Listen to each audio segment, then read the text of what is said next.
사도신경으로 우리의 신앙을 고백하겠습니다.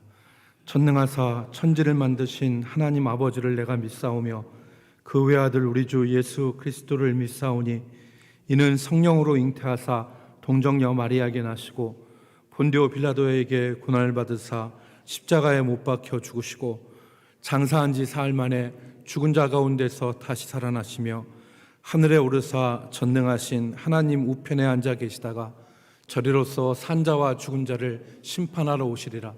성령을 믿사오며 거룩한 공회와 성도가 서로 교통하는 것과 죄를 사하여 주시는 것과 몸이 다시 사는 것과 영원히 사는 것을 믿사옵나이다. 아멘. 지금도 살아계셔서 역사하시는 거룩하신 하나님, 지난 한 주일 동안도 주의 돌보심과 은혜 가운데 살게 하셨다가 오늘 이 거룩한 시간 주님 앞에 예배의 자리로 나올 수 있도록 인도하여 주심을 감사드립니다. 우리의 형편을 아시고 우리의 처지를 살피시는 하나님, 지금 교회가 당하는 어려움을 주께서 기억하여 주시옵시고 사랑하는 성도들 가슴에 주의 은혜와 성령으로 충만케 하여 주셔서 이 어려움과 고난을 믿음으로 승리하며 나갈 수 있도록 인도하여 주시옵소서.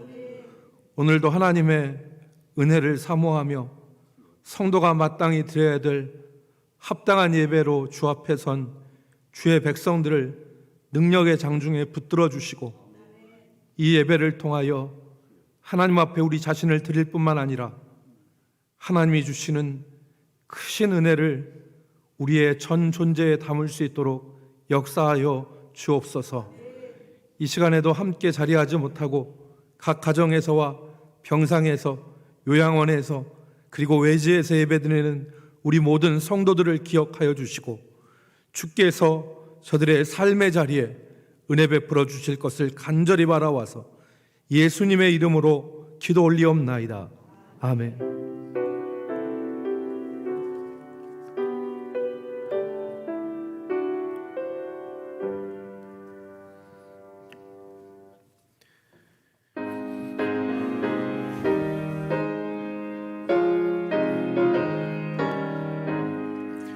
영광의 왕께 다 경배하며 그 크신 나라 늘 찬송하라. 예부터 영원히 참방패시니 그 영광의 주를 다 찬송하라. 능력과 은혜 다 찬송하라. 그 뜻은 햇빛 그 지은 궁창 큰 우레 소리로 주노하시고 폭풍의 날개로 달려가신다. 저 아름답고 놀라운 일이 가득한 이 땅 다 주의 조화 그 힘찬 명령에 더 잡히나니 저 푸른 바다는 보자락이라. 질그릇같이 연약한 인생 주 의지하여 늘 강건하리. 온 백성 지으신 만왕이 신이 그 자비 영원히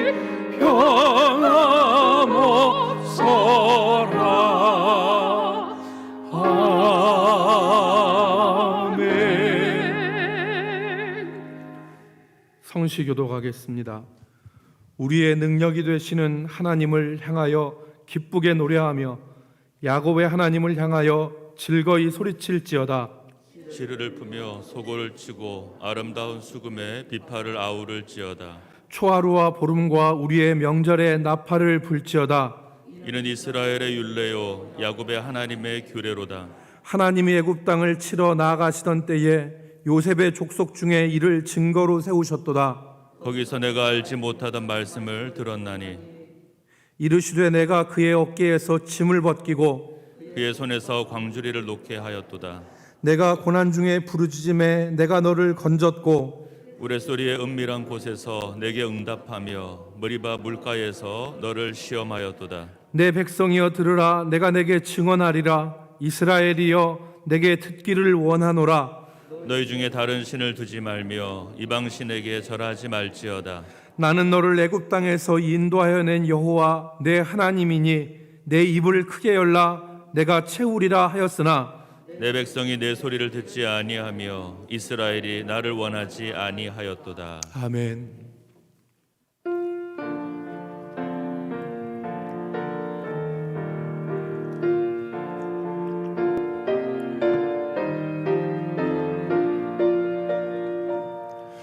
나는 예수 따라가는 십자가 군 사람 주 이름 증언하기를 외주저리요 다른 군사 피 흘리며 나가서 싸울 때 나 혼자 편히 앉아서 바라만 보리요 다른 사람 어찌든지 나 주님의 용사되리 나는 주의 군사되어 충성을 맹세하여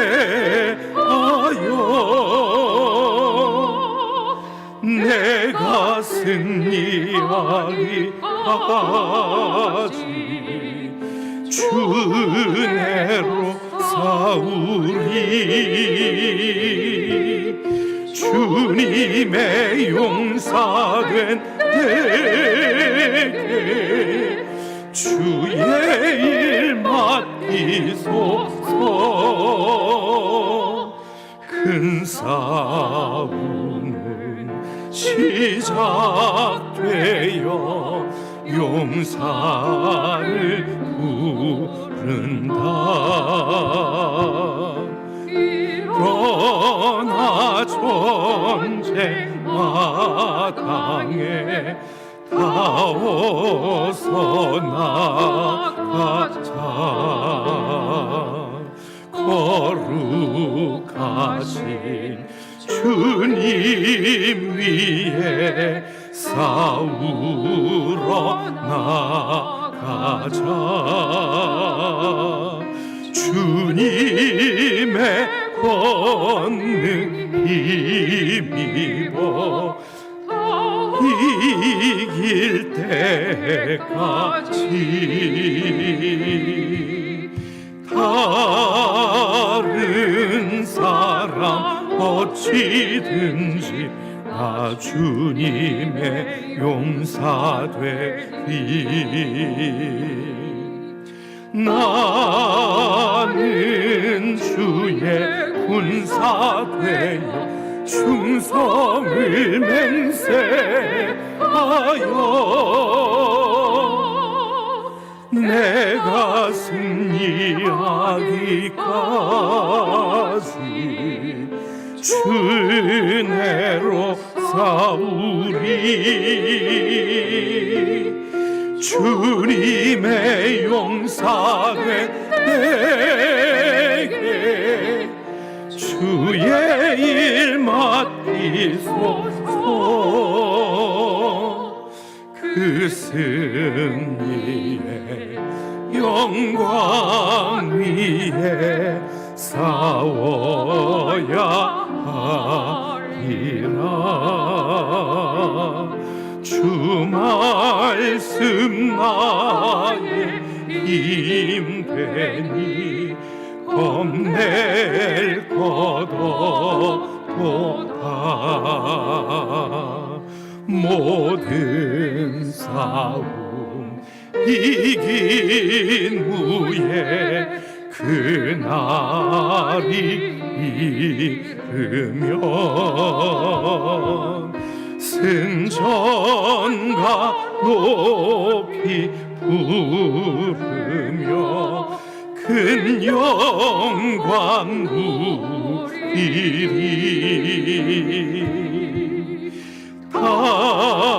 다른 사람 어찌든지 나 주님의 용사 되리. 나는 주의 군사 되어 충성을 맹세하여 내가 승리하기까지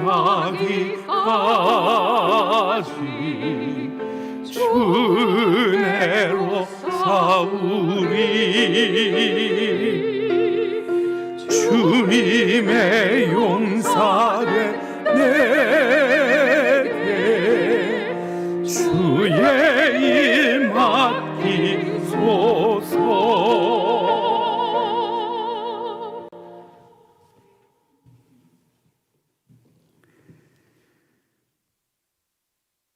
우리의 안고 일어섬을 하시며 멀리서도 나의 생각을 밝히 아시는 주님께서 우리의 작은 신음소리까지도 귀를 기울여 들어주시고 응답하여 주시오니 인자와 궁휼이 풍성하신 하나님 아버지께 영광과 존귀와 감사와 찬송을 올려드리옵나이다.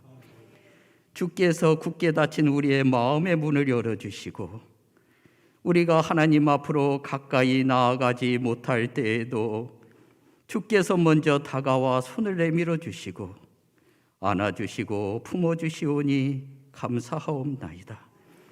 재난과 고난 가운데에서도 눈동자와 같이 지켜주시고 범사에 감사하는 은혜와 복을 내려주심을 감사하옵나이다.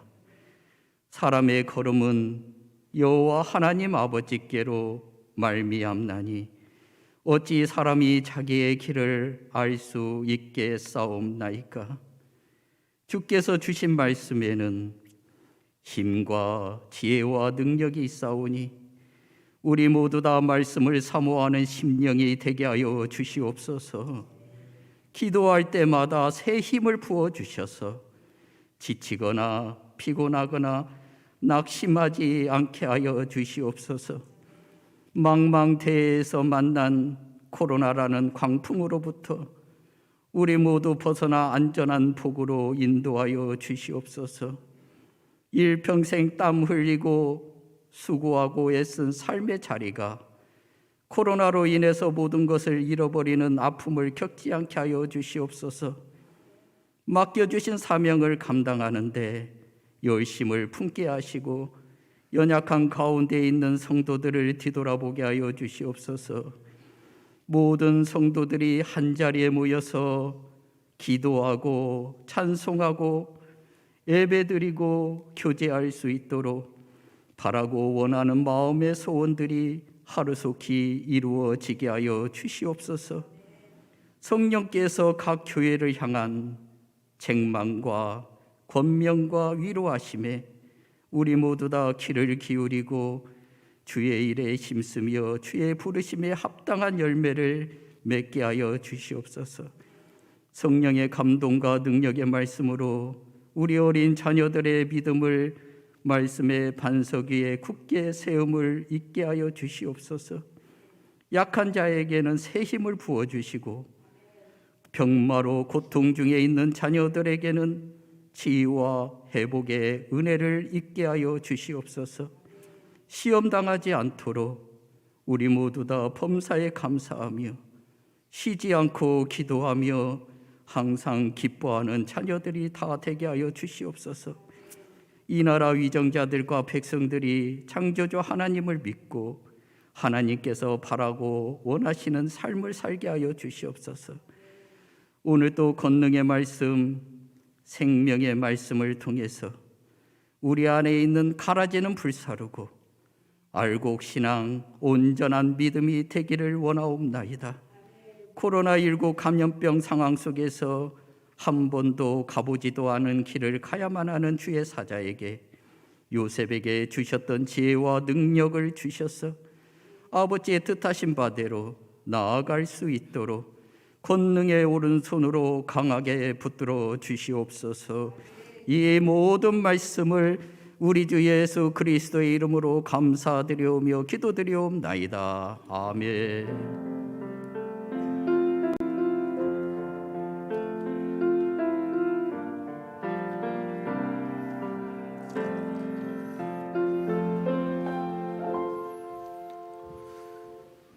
수정위원 앞으로 나오시기 바랍니다. 이 시간에 준비하신 예물을 하나님 앞에 드리도록 하겠습니다. 남궁주연 집사님의 특송이 있습니다.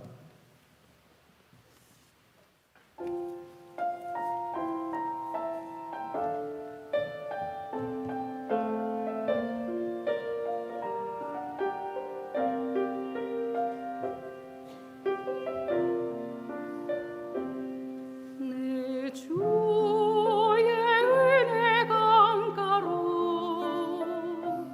저 십자가의 강가로 내 주의 사랑 있는 곳 내 주의 강가로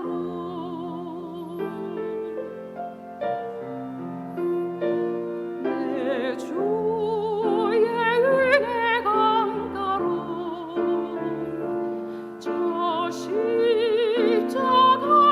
강가로 내 주의 사랑 있는 곳 내 주의 강가로 파란 나의 영혼을 생수로 가득 채우소서. 피곤한 내 영혼 위에 파란 나의 영혼을 생수로 가득 채우소서.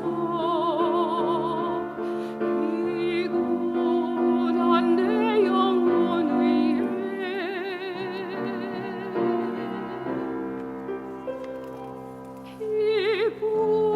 기쁘고 기쁘도다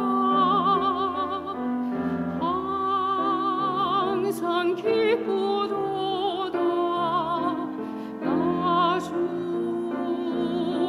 왔사오니 복 주옵소서.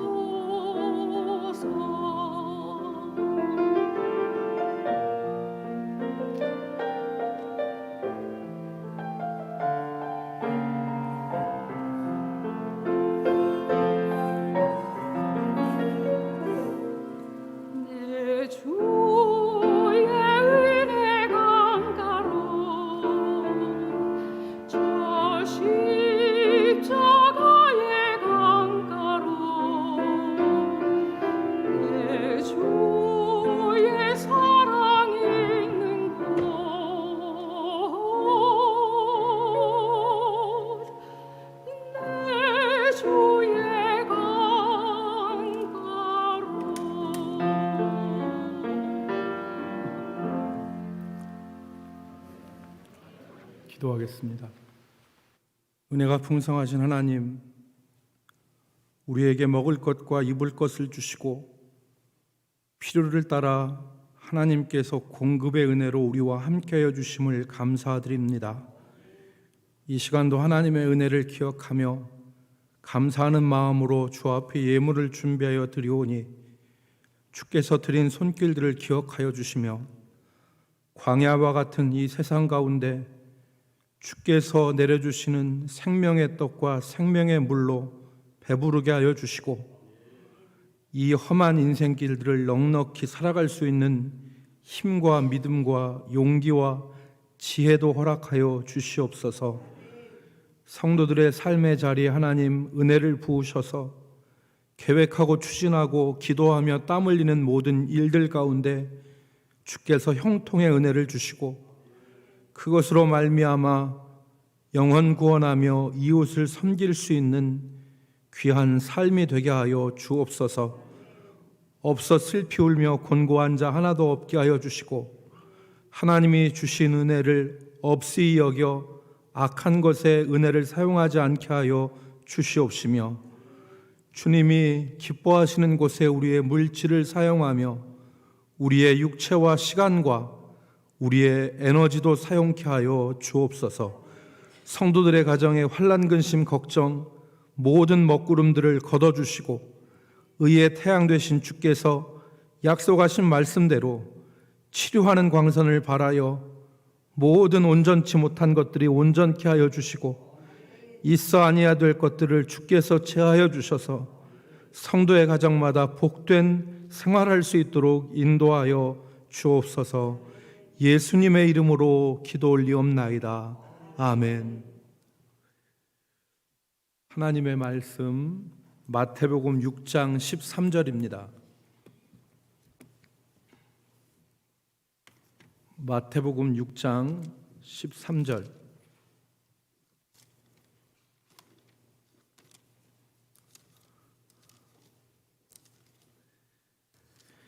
이 한 절 말씀을 우리 다 함께 같이 읽도록 하겠습니다. 우리를 시험에 들게 하지 마시옵고 다만 악에서 구하옵소서. 나라와 권세와 영광이 아버지께 영원히 있사옵나이다. 아멘. 이 시간에 수요 찬양대에서 영상 찬양으로 하나님께 올려드리도록 하겠습니다.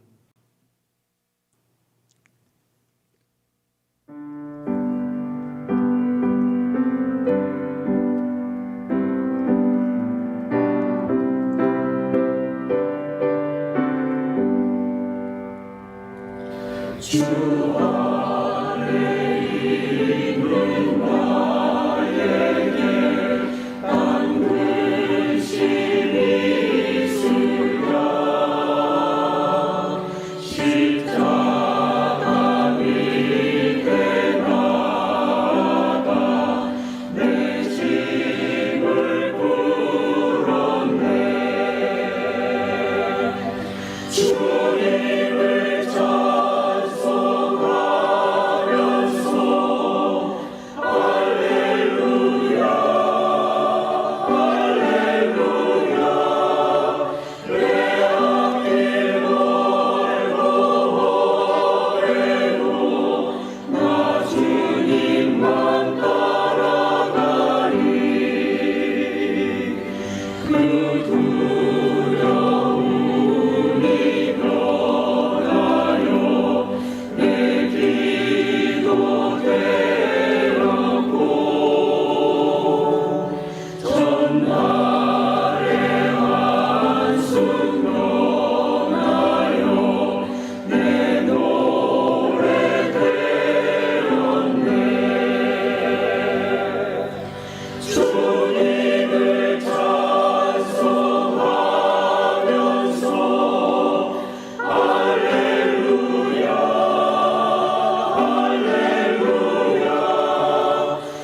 아멘. 여러분, 우리는 그 시험에 들었다는 말을 자주 사용하고는 했습니다. 아무개가 시험에 들었다는 말을 우리가 듣기도 하고 내가 시험에 들었다는 말을 하기도 했습니다. 여기서 시험이란 신앙의 바른 길을 가지 못하도록 하는 어려움을 의미하는 것입니다. 사람과의 관계에 있어서 물질로 인하여서 또 하나님과의 관계에서 사람들은 시험에 들곤 합니다. 믿음 생활을 잘 하다가도 어떤 사람의 말 한마디에 시험에 들기도 합니다. 그런데 이런 시험은, 우리가 과거에 빠졌던 시험들은 그 시험에 있어서 애교 정도의 시험일 수 있었다는 생각이 듭니다. 그때 당시에는 자신의 마음을 상하게 하고 믿음을 흔드는 것 같은 시험이라고 생각했지만 시간이 지난 후 돌아보면 아무것도 아닌 경우들이 많습니다. 지금 우리는 교회가 시험을 당하는 상황을 겪고 있습니다. 코로나 전염병으로 인해서 예배를 드리지 못하고 교회는 사회적으로 비난을 당하고 있습니다. 코로나를 바라보는 다양한 관점이 있을 수 있지만 목사인 제 판단에 의하면, 제 판단으로서는 이것은 교회에 대한 시험이라고 생각이 되어집니다. 예배를 원활하게 드리지 못하는 이 상황이 두 가지 결과를 초래했는데, 첫 번째는 교회의 분열을 가지고 왔습니다. 우리 교회는 그렇지 않지만 지금 한국 교회 안에는 온라인 예배를 드리는 것에 대해서 두 가지 시각이 존재합니다. 하나는 교회가 정부에 굴종하였다. 일제 신사참배도 거부하고 6.25의 포화 속에서도 예배를 드렸는데 예배를 중단하는 것은 믿음의 변질이다. 그렇게 말하는 사람들이 있습니다. 또 일부 신도들은 예배가 그렇게 우스운 것입니까? 라고 말하면서 그런 결정을 내린 목회자들을 비난합니다. 여기에는 일부 신학자들도 동참을 하고 있습니다. 두 번째 시각은 앞에서 말한 사람들을 비난하는 그런 시각입니다. 이웃의 고통과 아픔을 고려하지 않고 예배만을 주장하는 것은 하나님의 뜻이 아니라는 것입니다. 이것은 예배 지상주의라고 말할 수 있습니다. 예배만을 목적으로 삼는 행동일 수 있다는 것입니다. 하나님은 예배의 형식과 예배만을 원하시는 것이 아니라 하나님을 사랑하고 이웃을 사랑하는 참 믿음을 기뻐하시는데, 믿지 않는 사람들에게 원성을 사고 피해를 가하면서까지 오로지 예배만을 주장하는 것은 참된 믿음이 아니다, 이렇게 생각하는 것입니다.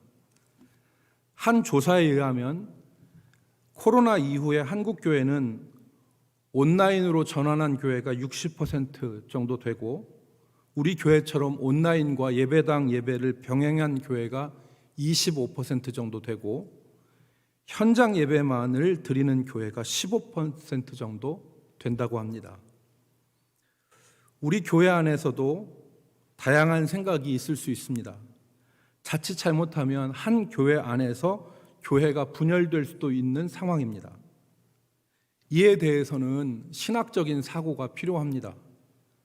맨 처음에 이 예배에 대해서 신학적 정리를 한 분들은 고신대학교 신학대학원 교수들이었습니다. 그 다음이 우리 총신대학교 신학대학원 교수님들이었습니다. 이들은 예배에 대한 신학적인 입장을 내놓았습니다. 교회는 하나님 사랑과 이웃 사랑의 계명을 지켜야 되고, 지금의 상황은 예배를 드림으로 자신의 목숨을 잃었던 신사참배의 상황과 달리 우리가 예배를 드림으로 이웃의 안전을 위협하는 상황이고, 종교개혁 시대 유럽의 흑사병이 창궐해서 유럽 인구 4분의 1이 죽어갔을 때 신자들은 자기 목숨을 내놓고 이웃을 돌보고 치료했는데, 이것은 교회가 자기중심주의적 이기적 집단이 아니라 이웃을 내 몸같이 사랑하는 사랑의 공동체이어야 함을 보여주는 것이다 라는 내용이었습니다. 우리 교회도 2월 말에 고신대학과 총신대학의 입장문이 나오기 전에 우리 교회 예배에 대한 교회의 결정을 정리해서 여러분들에게 보내드린 바가 있습니다. 내용은 두 대학의 입장문과 70~80%가 동일한 내용이었습니다. 옥스퍼드 대학의 수학과 교수이고, 저 명문, 영국의 명문 옥스퍼드 대학의 수학과 교수이고 기독교 변증가인 존 레녹스라고 하는 사람이 이 코로나에 대해서 쓴 코로나 바이러스의 세상, 하나님은 어디 계실까라고 하는 이 책에 이런 구절이 나옵니다. 위생을 중시하는 크리스천의 동기는 자기 보전이 아니라 이웃을 섬기는 윤리에서 나온다. 나 살겠다고 위생을 하는 게 아니라 다른 사람에게 이웃을 섬기는 윤리에서 나온다. 우리는 고통받는 자를 돌보고 싶다. 이는 무엇보다도 건강한 자를 전염시키지 않는 것을 뜻한다. 초기 크리스찬들은 역병의 시기에 돌봄을 제공하는 위생적인 장소로 유럽 최초의 병원들을 설립했다. 그 바탕에는 부주의에서 질병을 더욱 확산시키는 것은 살인이라는 생각이 있었다. 이게 우리 교회의 전통입니다. 이것이 여러 역병들을 지나면서 교회가 가졌던 자세입니다. 우리는 이 정신 위에 이웃 사랑의 정신 위에 예배를 생명보다 중요시해야 한다는 주장을 예배 지상주의로 몰아내지 말고 우리 예배를 돌아보는 교훈적인 일침으로 생각해야 합니다. 코로나 상황에서 드리는 예배가 하나님이 받지 않으시는 구역질 나는 예배가 되지 않도록, 마음이 없이 드리는 손쉬운 예배 형태가 되지 않도록 주의해야 합니다. 온라인 예배를 드리면서 우리는 아무런 준비와 정성도 없이, 헌금도 없이 침대에 누워서 오락거리인 유튜브를 보는 것과 같이 예배하고 있다면 우리는 좁은 길이 아니라 넓은 길로 가는 것입니다. 예배를 원활하게 드리지 못하는 상황은 교회의 분열만이 아니라 교회의 약화를 가지고 왔습니다. 코로나가 잠잠해져서 예배가 회복되어졌어도 예배에 나오지 않는 성도들이 생긴 것입니다. 우리 교회도 사부 예배를 드려서 성도들이 예배에 참석하게 하였지만 출석 성도 대비 71.2%의 회복을 보였을 뿐입니다. 우리 교회의 수치에서 보는 바와 같이 한국 교회는 코로나 이후에 적게는 3분의 1에서 많게는 절반의 감소를 보일 것이라는 예측이 있습니다. 코로나는 한국 교회의 시험입니다. 이 코로나 상황이 한국 교회의 시험인 것은 한국 교회가 사회적으로 비난의 대상이 된 것입니다. 그동안 목회자들의 성추문과 교회의 분쟁으로 한국 교회는 사회적인 신뢰를 잃어왔는데 이번 코로나로 인하여 한국 교회는 비난의 대상이 됐습니다. 정부의 명령으로 문을 닫게 된 자영업자들은 교회를 비난하고 욕하고 있습니다. 고위험군, PC방과 노래방과 같은 데는 문을 열지 못하는데 이 사람들은 교회를 욕하고 있습니다. 물론 그 원인이 한국 교회에 있느냐? 그렇지 않습니다. 안철수 씨가 얼마 전에 정부가 K-방역이다 뭐다 하면서 자화자찬하고 방역의 끈을 느슨하게 해서 제2차 유행이 생기게 된 것을 교회의 탓으로 돌리지 말라, 이런 바른 말을 했습니다. 그러나 대중은 그런 시시비비를 가리지 않습니다. 그런 정확한 사실관계를 가리지 않습니다. 시비를 가려도 교회는 부정적인 이미지를 이렇게 그런 이미지로 각인될 것입니다. 이런 때 우리는 어떻게 해야 됩니까? 우리는 어떤 자세로 믿음 생활을 해야 되겠습니까?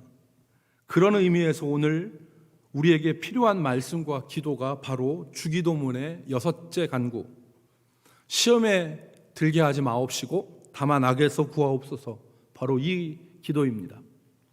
주님은 제자들에게 너희는 이렇게 기도하라 라고 가르치시면서 기도의 내용, 주기도문의 핵심은 기도의 내용입니다. 이런 기도를 해라, 그것이 주기도문의 핵심입니다. 이름이 거룩히 여김을 받으시오며 나라에 임하오시며 뜻이 하늘에서 이루어진 것 같이 땅에서도 이루어지기를 원합니다. 우리에게 일용할 양식을 주시고 우리 죄를 사하여 주시고, 5가지 기도죠. 마지막 6째가 우리를 시험에 들게 하지 마옵시고 다만 악에서 구하옵소서. 여러분, 우리 개혁교회의 중심 교리서인 하이델베르그 요리문답 제127문답의 답은 이 의미를 이렇게 해석하였습니다. 우리를 시험에 들게 하지 마옵시고 다만 악에서 구하옵소서라는 뜻은 우리가 너무 연약하여 우리 자신만으로는 한순간도 설 수 없사오며 더욱이 우리의 철천지 원수인 마귀와 세상과 우리 자신의 육신이 끊임없이 우리를 공격하오니 주의 성령의 능력으로 우리를 보존하시고 강건하게 하사 이 영적 전투에서 굴복하지 않고 마침내 완전한 승리를 얻기까지 강건하게 대항하게 하시옵소서라는 것입니다. 이렇게 해설합니다. 그러니까 우리는 연약하고 우리의 철천지 원수인 원수마귀와 이 세상과 우리 자신의 육신은 끊임없이 우리를 공격하는데 이 공격 가운데서 주의 성령으로 우리를 보존하시고 이 성령의 능력으로 우리가 영적인 전투에서 승리할 수 있도록 해 주십시오 라고 하는 간구와 기도가 주기도문의 6번째 간구의 뜻이라는 것입니다. 여러분, 그러나 오늘 우리가 이 주기도문을 자세히 들여다보면 이 해설에서 언급하지 않은 새로운 사실을 하나 발견할 수가 있습니다. 그것은 시험하는 주체가 마귀만이 아니라 하나님이시기도 하다는 것을 우리는 발견할 수 있습니다. 성경 본문에 사용된 시험이라는 말은 헬라어 페이라스모스라고 하는 말입니다. 페이라조라고 하는 동사에서 나오는 말인데 페이라스모스라고 하는 이 말이 신약 성경에 60회 정도 사용되었습니다. 근데 그 의미는 어떤 것이냐? 어떤 사물의 정체 혹은 본질을 알기 위해서 시험하는 것. 어떤 사물의 정체와 본질을 알기 위해서 시험하는 것이 페이라스모스라는 말의 뜻이다. 그러니까 여러분, 이것이 쇠인지 아닌지는 우리가 만져볼 수도 있고, 우리가 이걸 갖다가 제가 여기 이걸 시멘트 바닥에다 그대로 떨어뜨리면 쇠는 깨지지 않을 것이고 사기는 깨질 것입니다. 이게 바로 어떤 사물이나 어떤 것의 본질과 정체를 알기 위해서 시험하는 것, 페이라스모스라는 것입니다. 근데 이 페이라스모스라고 하는 말과 동사인 페이라조라는 말을 신약 성경에 60번이 사용됐는데 용례를 찾아보니까 마귀가 시험하는 것도 있지만 하나님이 시험하시는 것도 있다라는 것입니다. 여러분 잘 아시죠? 마귀가 시험하는 것은 곳곳에 나옵니다. 예수님이 공생애를 시작하실 때 마귀가 시험을 했습니다. 광야에서 예수님을 시험하였고 예수님은 그 시험을 이기셨습니다. 바리새인과 종교 지도자들이 예수님을 시험하였습니다. 여러분 마태복음 19장 3절의 말씀에 보니까 바리새인들이 예수께 나와 그를 시험하여 이르되 사람이 어떤 이유가 있으면 그 아내를 버리는 것이 옳으니까. 바리새인과 종교 지도자들이 예수님을 시험했습니다. 그런데 성경을 보면 이미 말씀드린 대로 시험하는 주체가 하나님이신 것도 나옵니다. 대표적인 것이 요한복음 6장 6절인데 이 요한복음 6장 6절에 보면 예수님이 빌립을 시험하십니다. 이렇게 말씀하시면 친히 어떻게 하실지를 아시고 빌립을 시험하고자 하심이라 그랬습니다. 주님이 빌립을 시험하신 것입니다. 뿐만 아니라 창세기 22장에 보면 하나님께서 이삭을 통해서 이삭으로 아브라함을 시험하신 것을 볼 수 있습니다. 창세기 22장 1절 말씀에 보면 하나님이 아브라함을 시험하셨다고 그랬습니다. 하나님은 왜 사람을 시험하실까요? 하나님은 왜 교회를 시험하실까요? 여기에 믿음의 비밀이 있습니다. 마귀와 악한 자들은 말 그대로 사람을 유혹합니다. 죄를 짓게 만드는 유혹입니다. 그러나 하나님의 시험은 죄를 짓게 하는 것이 아니라 믿음의 사람이나 교회가 어떤 상태인지를 알기 위한 시험, 증명하기 위한 시험을 주시는 것입니다. 김은수라고 하는 그 목사님이 개혁신학의 기초라고 하는 책에서 이 부분을 이렇게 해석을 했습니다. 이와 같이 하나님께서 믿음의 연단으로 주시는 시험과 사탄의 사악한 유혹은 그 시작과 결말이 전혀 다르다. 먼저 하나님께서 주시는 시험은 때때로 우리의 입에는 말할 수 없이 쓰나 그 결과는 언제나 말할 수 없는 축복이요 영원한 생명의 면류관이 보장된 영광의 승리요 하나님과 함께 누릴 영원한 생명이다. 그러나 사탄의 유혹은 반대로 그 시작은 말할 수 없이 달콤하나 그 결과는 참담한 패망이요 참혹한 파멸이니 영원히 불타는 지옥의 죽음이 있을 뿐이다. 마귀의 유혹은 처음에는 달콤하지만 그 유혹에 빠져서 시험에 빠져서 가다 보면 죽음밖에 남는 것이 없는데 하나님의 시험은 처음에는 쓰지만 나중에는 기쁨과 은혜로 충만한다는 것입니다. 여러분, 아브라함의 시험에서 아브라함이 진정으로 하나님이 사랑하는 것이 드러났습니다. 예수님을 시험한 마귀의 시험에서 예수님이 그 시험을 통해서 하나님의 아들이라는 것이 드러났습니다. 초대교회는 환난과 박해라는 시험에서 참 교회라는 것이 드러났습니다. 여러분, 이렇게 결과적인 것만이 아니라 시험은 그 과정에서도 유익이 있습니다. 하나님의 사람들과 교회는 시험을 당하면서 하나님을 의지하고 자신을 정결하게 하는 과정을 거칩니다. 제가 이 말씀을 왜 하는지 여러분 생각해 보십시오. 우리는 시험을 당하고 있습니다. 그런데 이 시험을 당하는 이 과정 가운데 유익이 있는데 시험을 당할 때 참 교회는 하나님을 의지하고 자신을 정결하게 하는 과정을 거칩니다. 아브라함이 시험을 겪으면서 100세에 얻은 이삭보다 우리 교회 집사님 한 분, 남자 집사님 한 분을 만났는데 그 집사님이 저한테 그러더라고요. 자기 아들이 있는데 자기 생명보다도, 이런 말하면 죄송하지만 자기 아들이 자기의 생명보다 더 귀하다고. 저는 그 말에 동의했습니다. 아버지 어머니의 사랑이, 자식을 향한 사랑이 그런 것이죠. 자기 자식을 생명보다 사랑하지 않는 부모가 있으면 그 부모가 이상한 겁니다. 그런데 그 생명보다 사랑하는 그 아들을 드리라고 하는 그 하나님의 말씀을 들었을 때 아브라함은 어떤 것이었습니까? 하나님 사랑하는 마음을 확인할 수 있었고, 하나님이 죽은 자를 살리시고 없는 것을 있는 것 같이 부르시는 전능하신 하나님이라는 사실에 대한 확신을 갖게 되었습니다. 이게 아브라함이 시험을 통해서 겪은 유익이죠.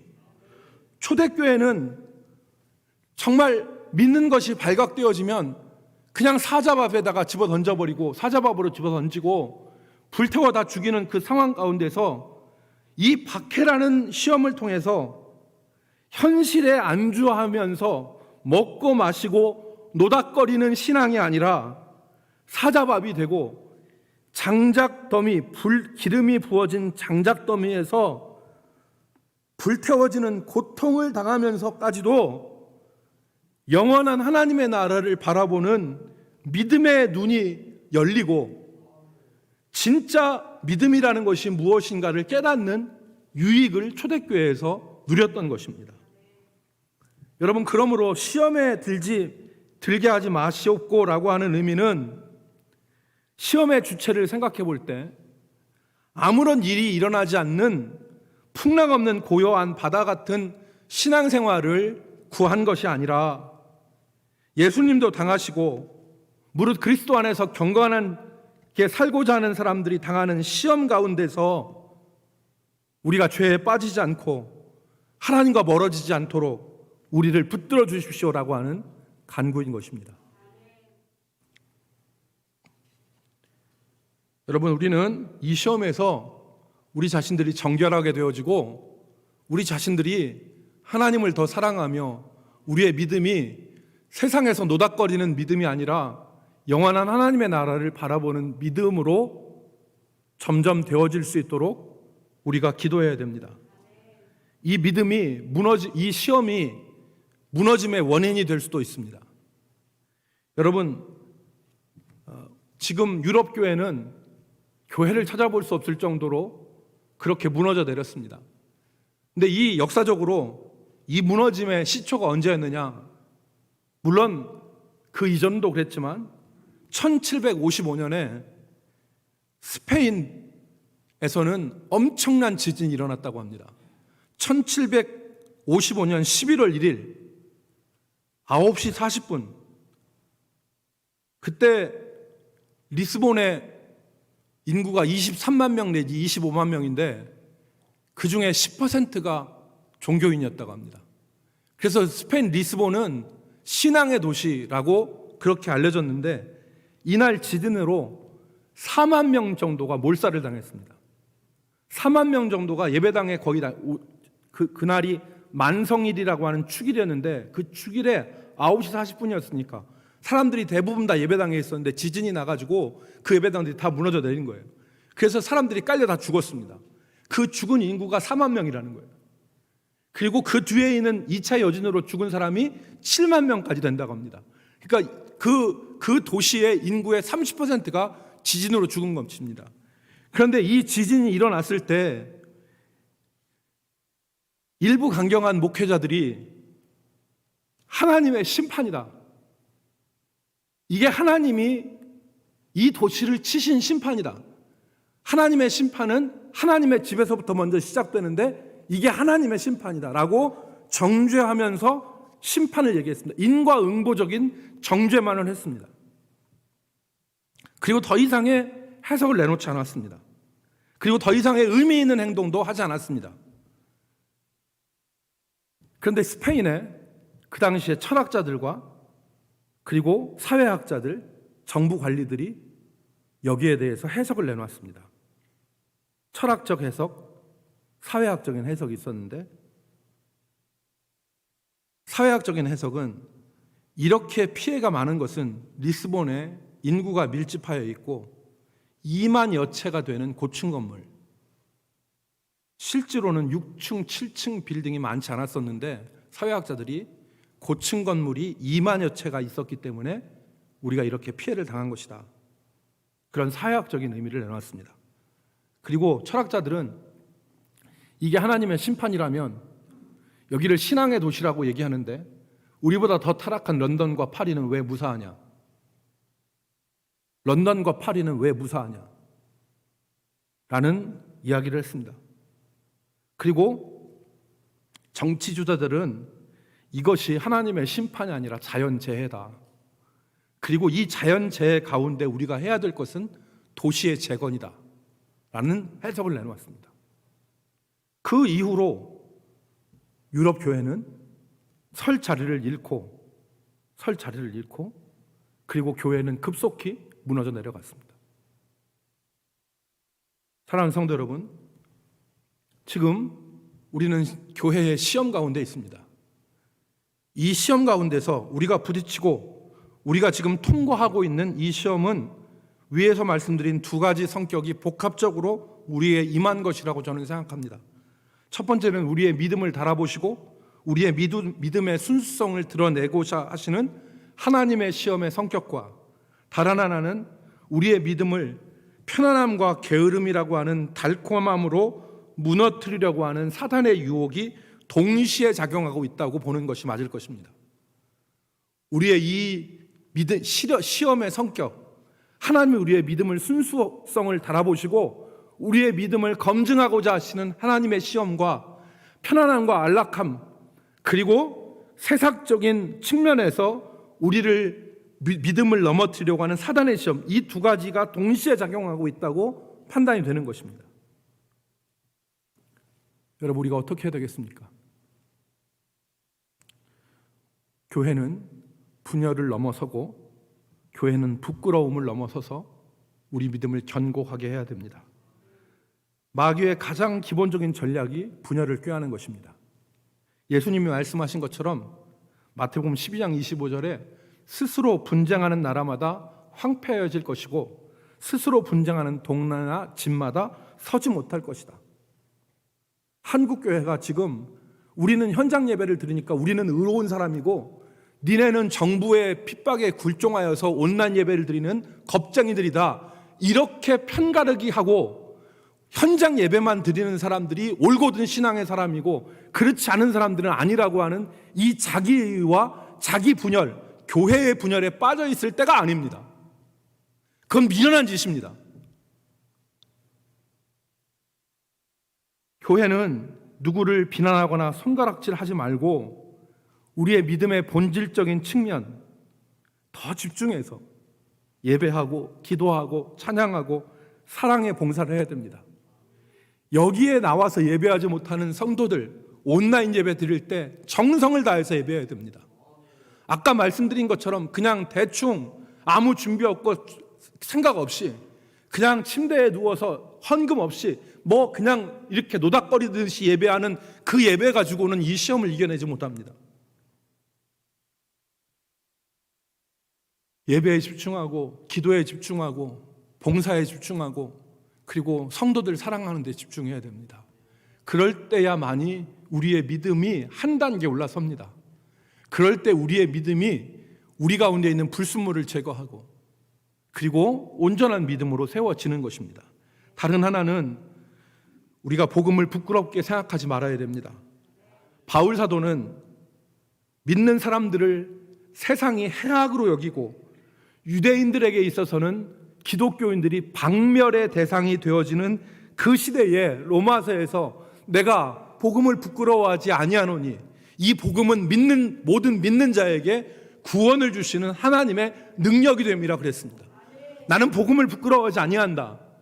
그러니까 여러분, 세상 사람들이 욕하고 세상 사람들이 뭐 비난해도 식당에 가서 앉아서 기도하고 식당에 가서 앉아서 하나님 앞에 감사하고, 여러분, 우리가 제가 말하는 것은 사람들 방해하는 대표 기도가 아닙니다. 머리 숙여서 기도하고 성경책 가지고 다닐 때 숨기지 말고. 여러분, 그래서 우리가 이 시험의 시간들을 잘 이겨내고 우리의 믿음이 더욱더 굳건하고 견고하게 되어지는 유익을 누려야 됩니다. 그것이 이 시험 가운데 우리가 해야 될 일입니다. 마지막으로 우리가 잘 알고 있는 말씀 한 절을 읽고 오늘 설교를 마치겠습니다. 베드로전서 5장 8절로 10절 말씀입니다. 우리가 잘 아는 말씀입니다. 여러분 같이 읽겠습니다. 근신하라. 시작. 근신하라 깨어라 너희 대적 마귀가 우는 사자같이 두루다니며 삼킬 자를 찾나니 너희는 믿음을 굳건하게 하여 그를 대적하라. 이는 세상에 있는 너희 형제들도 동일한 고난을 당하는 줄을 알미라.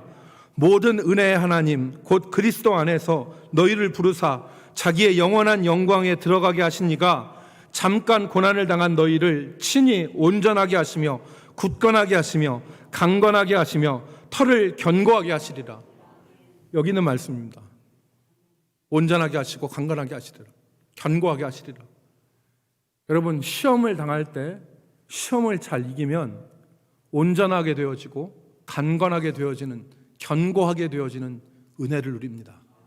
우리 모든 성도들이 자기 의에 빠져서 다른 사람들을 손가락질하거나 복음을 부끄러워하는 그러한 지경에 이르지 아니하고 오직 주님이 주시는 믿음의 본질을 살려서 이 시험을 통하여서 더욱더 온전하고 견고해지는 귀한 성도들이 교회가 되기를 주의 이름으로 축복합니다. 기도하겠습니다. 거룩하신 하나님, 우리로 이 시험을 통해서 우리 가운데 있는 불순물들을 걷어내게 하여 주시옵소서.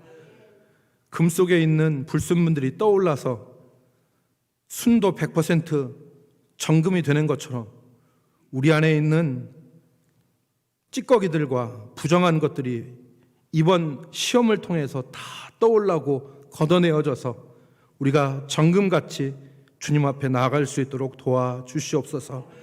예수님의 이름으로 기도 올리옵나이다. 아멘.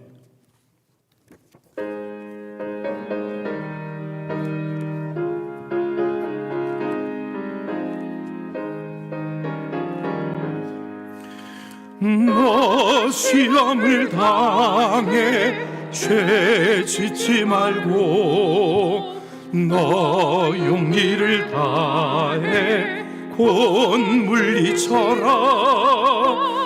너 시험을 이겨 새 힘을 얻고 주 예수를 믿어 늘 승리하라. 우리 구주의 힘과 그의 위로를 빌라. 주님 내 편에 서서 항상 도우시리. 내 친구를 삼가 잘 선택하고 너행을 삼가 늘 조심하라. 너 열심을 다해 늘 충성하고 온 정성을 다해 주 봉사하라. 우리 구주의 힘과 그의 위로를 빌라. 주님 내 편에 서서 항상 도우시리. 잘 이기는 자는 행 받으리니. 너 낙심치 말고 늘 전진하라. 내 구세주 예수 힘 주시리니. 주 예수를 믿어 늘 승리하라면. 우리 구주의 힘과 그의 위로를 빌라. 주님 내 편에 서서 항상 도우시리. 지금은 우리 구주 예수 그리스도의 은혜와 하나님의 사랑과 성령의 교통하심이 이 시험 가운데 승리하여 하나님 앞에 영광 돌리며 온전하고 견고한 믿음 되기를 소망하는 주의 백성들의 머리 위에 이제로부터 영원토록 함께 있을지어다.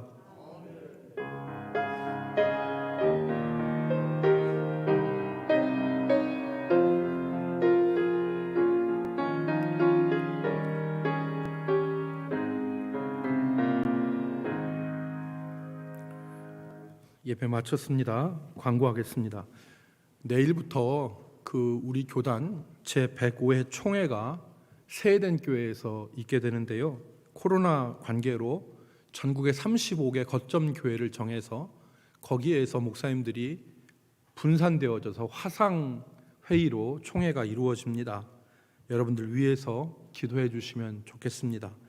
그리고 여러분, 예배는 상황이 많이 호전되었고 아직 여의치 않은 상황도 있지만 온라인 예배 또 현장 예배 이렇게 병행하도록 하겠습니다.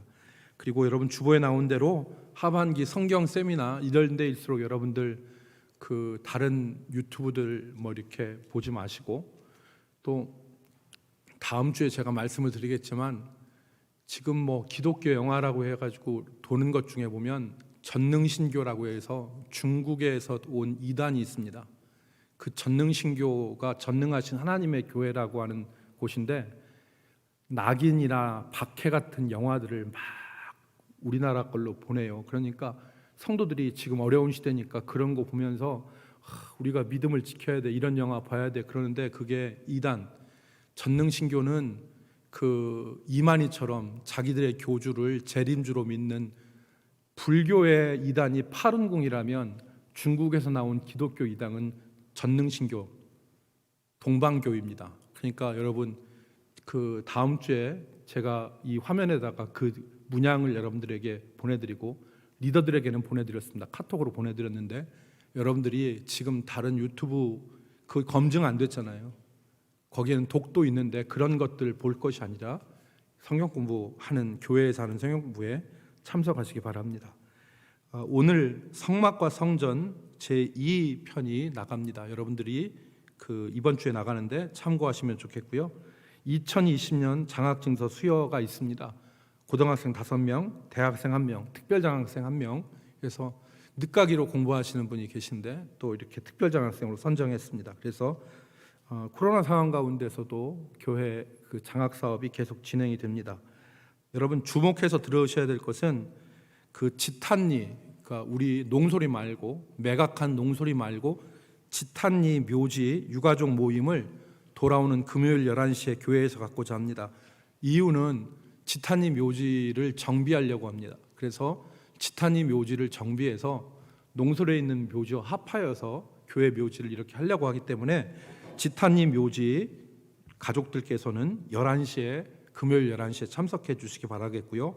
농소리에는 지금 각 묘지마다 편말을 붙여놨습니다. 그래서 이제 아마 이 이후에 보면 이 이장을 해야 될 그런 상황이 되어질 텐데, 그때 지금 연락이 안 되는 묘들도 있는데요.